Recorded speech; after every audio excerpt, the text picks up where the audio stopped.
Hey y'all, hi. It's one of those days. I've been away for a couple of weeks, away from home. And so there's some things that have come in PR since I've been gone. I've messed around with a couple of them, but I haven't really given any of them a good try. So today I'm just going to be trying on new makeup and putting myself together to go ahead and film another video, because now that I'm back, I've got to get right back on the horse. I feel like when I turned on the camera, I was like, how does one even, like, how have I ever even done this before? It's only been on for about 10 seconds and I'm already starting to feel better. So I'm hoping that I will look much better by the end. We'll know more about these interesting makeup products by the end, and I'll feel much better by the end. If this is your first time to my channel, then welcome. I'm glad you're here. I'm sorry that I'm starting this one out on a little bit of a grumpy foot, but you know, full transparency, real life, etc., etc. My name is Hannah. I really love makeup in spite of myself. I just am the way that I am. I started this YouTube channel and now I do this. I review new makeup. I also really like modeling the use of old makeup and makeup that I already have. For someone like me who receives makeup to review, it is realistic to try new makeup a lot because I have new makeup a lot that I didn't buy. But for most people, that's not realistic because you can't try new makeup all the time unless you buy new makeup all the time. And for a lot of people, it's just not in the budget to do that. So I try to stay in touch with that. I try to use makeup that I have a lot. From time to time, I review new makeup as well and try new makeup, and that's what I'm doing today. If you enjoy this, I hope you'll subscribe. And now let's go ahead and get into the meat of the video. Was I like way up here for the whole intro? I turned the camera on and I'm like, hello, welcome to my channel. Today we're going to be applying makeup to the bottom half of our face. I think that what happened was before, so when I was away, I was still editing and posting videos. I just have had it up to here with the squeaky chair. This chair actually used to not be as squeaky and it's just gotten squeakier and squeakier over time. So I was editing and I was like, Joe, we have to oil that chair first thing as soon as we get back. So that's why it was up high, because we were doing some serious oiling. And it's better than it was. It's hard to get all the squeak out. We're probably going to need a new chair at some point. Let's start applying makeup. I have on skincare, but I don't have primer, and I have a new primer to apply. It is the Beautiful Primer by WEIS. I actually have tried this a little bit, but not enough to know what I think. Actually, this is something that I think. It's really hard to get the cap off, and there have been a couple of times when I was trying to get the cap off and like I pulled the entire thing out and it was a mess. Design flaw. Here's what it looks like. It's like a cream colored cream, and it is, I believe, illuminating. I mean, it's not illuminating. It does feel right at this moment, like if I were to keep rubbing it, it feels like it's starting to set. And actually, I'm remembering this from the couple of times that I've used it. It does kind of set. And I feel like if I've been rubbing it, I've been spreading it, but at this moment it's semi-set. And if I were to rub it right now, I think it would pill because I had moisturized skin when I started applying it. And I think it would like pill on top of that moisture, but I'm not going to keep rubbing it. I'm going to give it a second. I'm going to try to find my hand mirror because I don't know where it is. Hopefully then it will be set enough not to pill. We'll see. I found it. Yeah, I feel like this is pilling. Maybe I used too much. Sad. I really like WEIS and I really liked the finish, the way that it looked, but this, it's not even like I had freshly applied skincare. I had applied it like an hour ago, and then I was preparing for the video and doing all sorts of things, trying to get my hair to do something other than what it is doing. So this is a little bit of a no-go. Like it's this kind of situation. I'm having to brush the pills off. Yeah, it's not atrocious. It's just, I'm gonna go in with a bunch of makeup on top of it. I'm gonna be using brushes and my hands and fussing with my skin, and I just can't, no.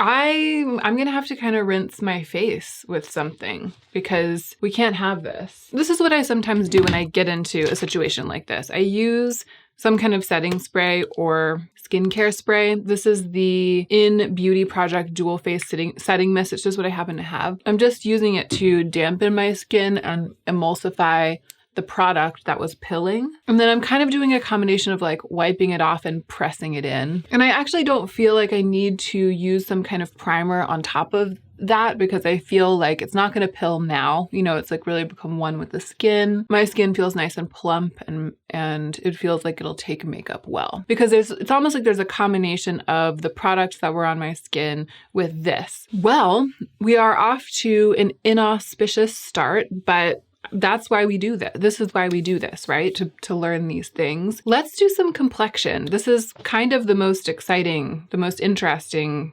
moment. And so we're jumping right into it. I have 2 new complexion products. One of them is the Kosas Revealer Skin Improving Foundation. And I sort of tried to swatch it last night, but there wasn't good light, so I couldn't really tell what the color was. The other, and I have actually started messing with this, it's the Kett Cosmetics Foundation Cream. And I think it was one of you who mentioned this in a comment, and months ago I started looking into Kett, and I have actually had them on the list of things that I wanted to buy to review. I wanted to put together a little palette like this. Kett is like a makeup artist brand, and I was planning to do it. But then I got an email from Muse Beauty Pro, which is the brand that they make Esom brushes, and I believe that they either carry Viseart or make Viseart. They have something to do with Viseart. And they also carry Kett Cosmetics on their website. So they got in touch because they wanted to send something else. And I was like, can you send some of these Kett cream products too? Because I really, really want to try them and review them. And they were like, yeah.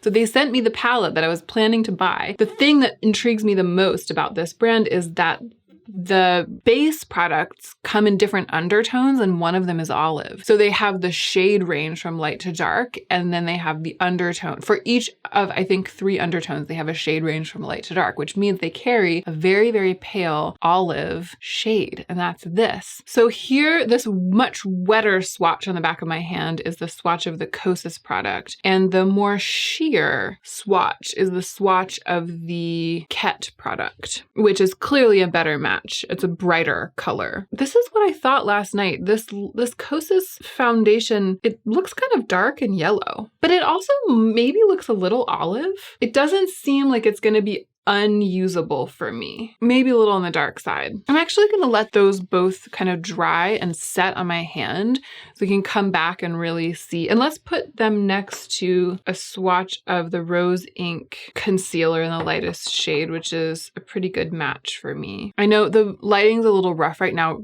There's a lot of light coming in from the back, so I feel like I'm simultaneously potentially a little bit overexposed because, you know, we lit to try to balance it out, but also maybe a little dark because I'm backlit, you know? I don't feel as confident as usual about holding something up really close to the camera, but that's the Rose Ink concealer.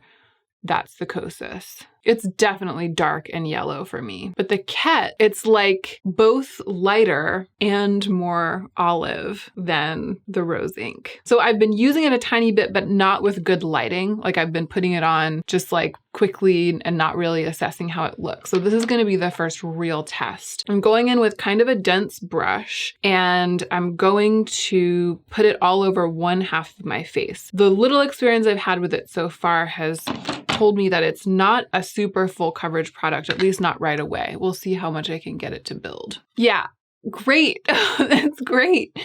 So I actually really like that it isn't super full coverage.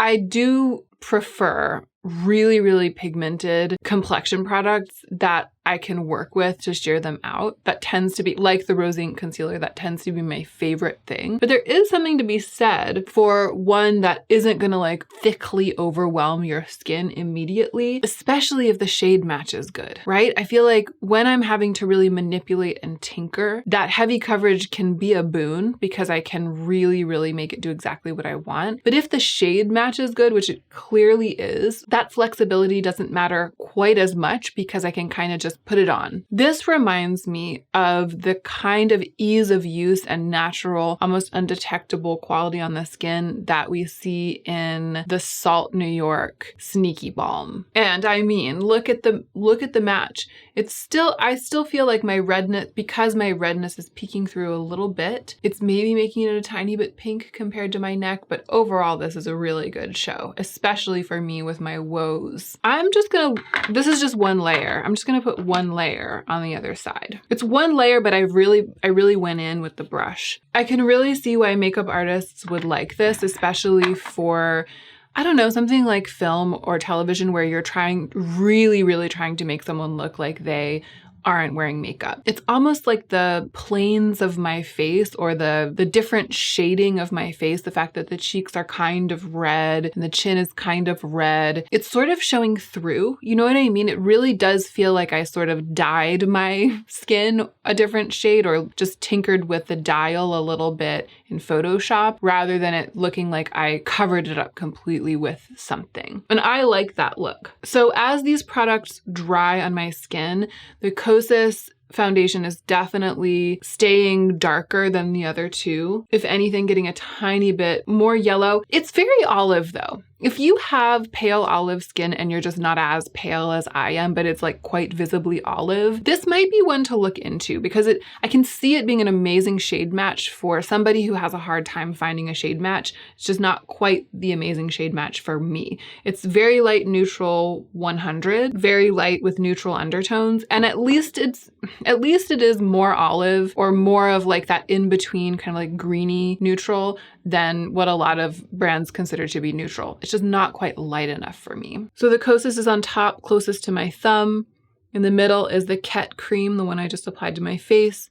And the very bottom one, which you can barely see because of how it's blending in to my the skin on my hand, is the one from Rose Inc., the concealer. I don't know if this is picking up on camera, but I still feel in real life that this entire look will benefit a little bit from just the tiniest bit of just a slight peachy powder on my neck because my neck is just so yellow, so whitely yellow. I also think it's generally a little bit more flattering to have the neck be like a quarter shade darker than the face as opposed to lighter, which is what I usually end up with. That is much less product than I usually apply to my neck to make the whole thing work, and I like that. Okay, I am tempted to keep going with the cream products in this on the rest of my face, but let's do a little bit with eyes first, just in case I get fallout because I'm working with something I haven't even touched. This, so many of you have DM'd me about this on Instagram. The brand is called, I think in my mind, I've always called it Florasis, but maybe it's Florasis. This is the palette. It is so intensely textured. Like, look how deep the embossing is on these pans. It's very sculptural. And the colors are very interesting too. I'm gonna prime my eyes. I don't know if I have the wherewithal to try the blue today because I'm not really feeling an elaborate eye look, but there are some really pretty terracotta colors in here. And actually, before I apply eyeshadow, I'm going to use the absolute dregs of this Refi brow gel to do the least basically with my brows. Okay, not only are my brows kind of at their most natural right now in terms of how the dye is fading out of them and how I've shaped them with this pomade. But because I have been traveling and it's been totally chaotic and I haven't been doing very much, I haven't been doing all the little things, you know? I've just been like doing my best with skincare and like moving on. So I have a bunch of brow hairs growing underneath my brows, like all the way down here. It's a very natural scattered look. So I'm feeling a more natural look today, and what's going on in terms of grooming on my face lends itself towards a more natural look today as opposed to something like really elaborate, graphic, or even colorful, I feel. So I am going to just start testing this. I will, of course, come back and give you my final thoughts about this and many other things.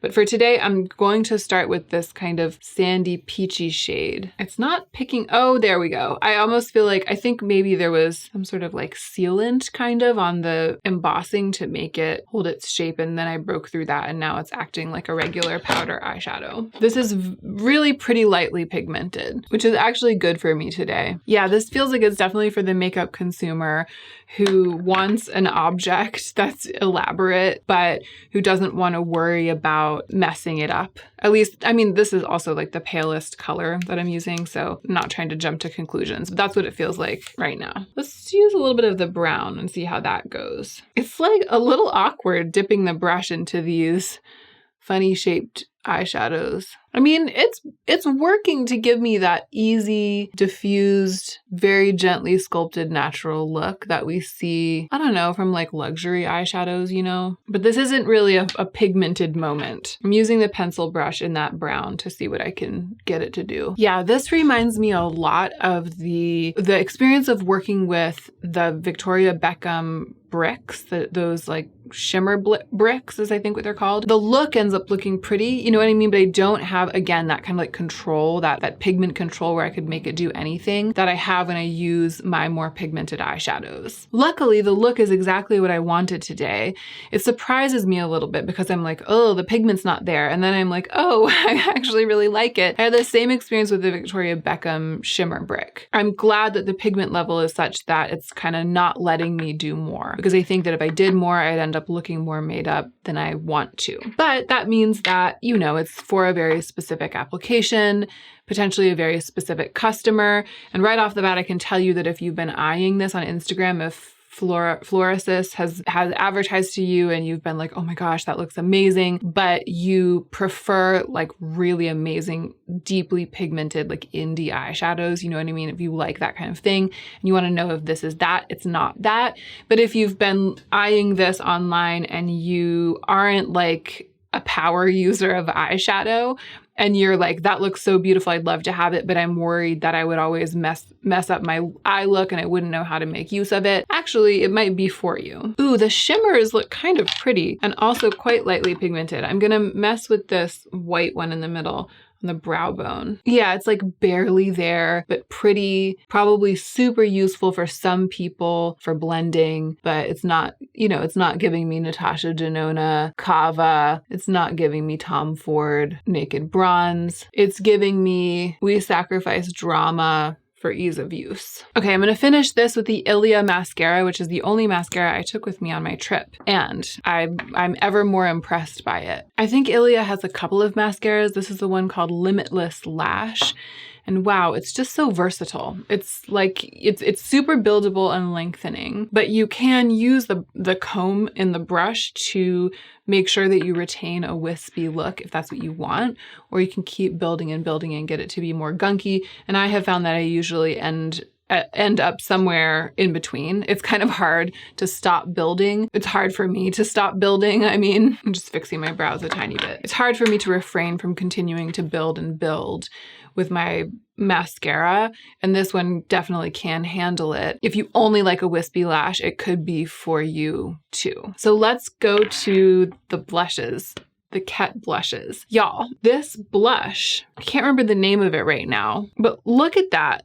It's like the blush the color of old gum. That's what I've always wanted. And I have used this a little bit, but again, I haven't really gotten a chance to really see what it looks like with, you know, focus and a measured mind. So I'm going to use actually a brush, an Esom brush that Muse Beauty sent to me. This is the T47. I like this because it's a nice cream blush brush or cream product brush, but it's very, very soft. So it doesn't feel super intense. It feels like it's easy to just apply a little bit at a time. Again, for that subtle look, again, I can see why makeup artists really like these brushes. It actually looks much more natural on me than I was expecting it to. It doesn't look quite as like dead, and it also doesn't look quite as subtle, actually.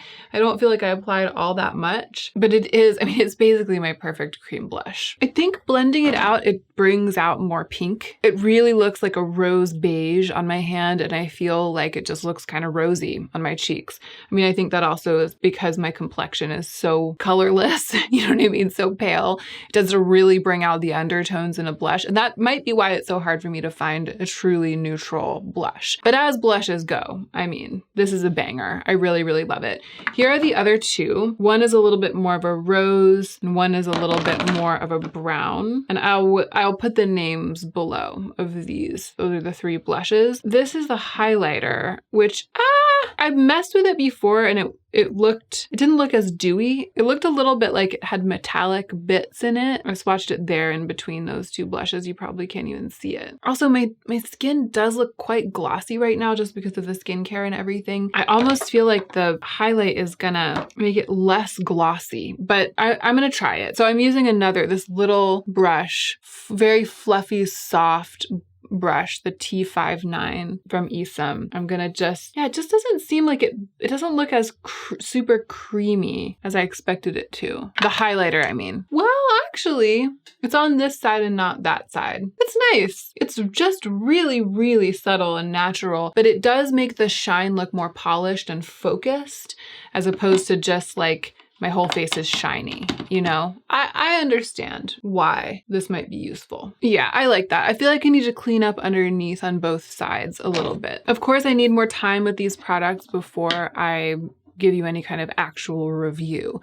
But so far, I really like them. It occurs to me to say that I really have been enjoying products designed by makeup artists or made for makeup artistry lately. I think it's no coincidence that these remind me a little bit of the Salt New York products. They are different in some specific ways, but the ease of use, the subtlety, the buildability, the versatility, the really skin-like qualities, those are all things that I feel like makeup artists have been valuing for years. And Kiki, in developing Salt New York, was drawing on her vast experience as a makeup artist to develop those products to be that way. And these products are that way as well. And I think that for a long time, there's been a vast divide recently between what makeup artists want and what consumers want and what people are doing on beauty YouTube and on Instagram. But right now I feel like that divide is kind of starting to close, and this kind of skin is more what consumers want. I'm just having this idea as I'm filming right now, but I feel like we might be starting to enter an era or a phase or a moment,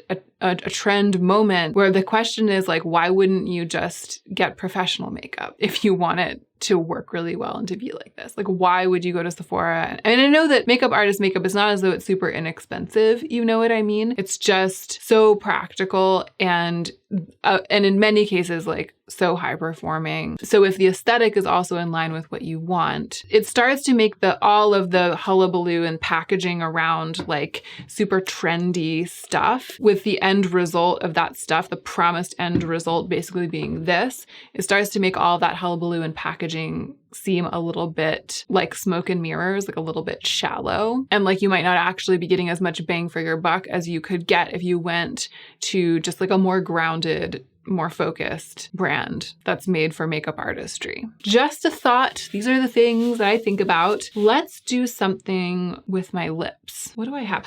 Oh yeah, these came in the mail, the Merit lipsticks. And actually you guys have been asking me about them and they're so interesting. I've swatched them already. So these are the two colors they sent me. 1990, which is brown. And there's the swatch, y'all. The packaging is also really pretty. That's the packaging.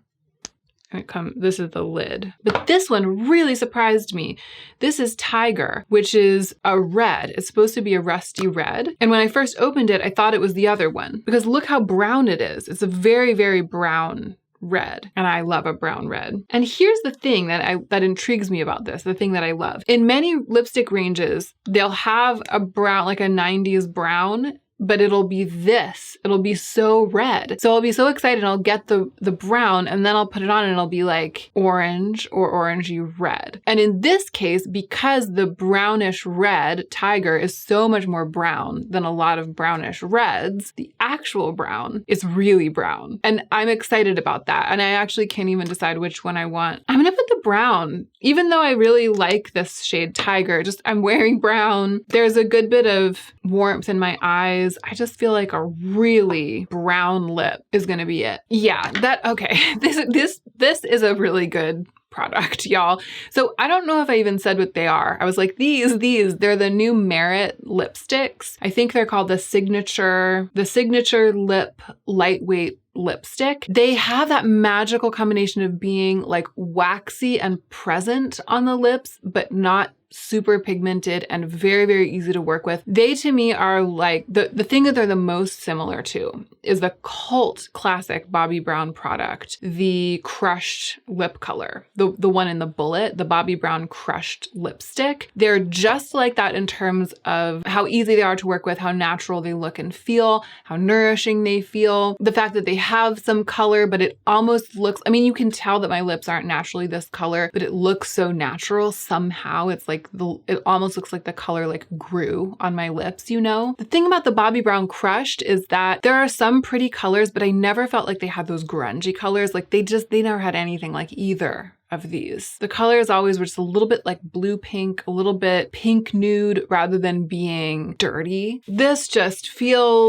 lipstick just feels like I could wear it with anything and everything or nothing. And it's that brown that I love. And that's just hard to find. I've gone through a lot of brown lipsticks that give me the effect that I love, but they don't feel easy to wear. So I am incredibly impressed by these new Merit lipsticks. And I don't know which color I love more. I'll wear the other one soon. I'll wear it in a video soon so you can decide. And again, I'll come back and talk about this soon. I feel like I recently said in a video that I'm overdue for like a review roundup video.